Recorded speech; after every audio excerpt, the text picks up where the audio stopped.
आप सबसे पहले ये वीडियो देखें।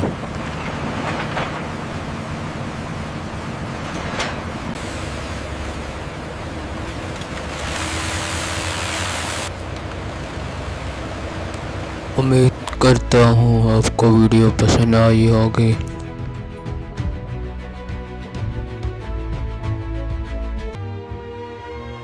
जिसको भी ये वीडियो पसंद आई है वो लाइक, सब्सक्राइब और शेयर करें।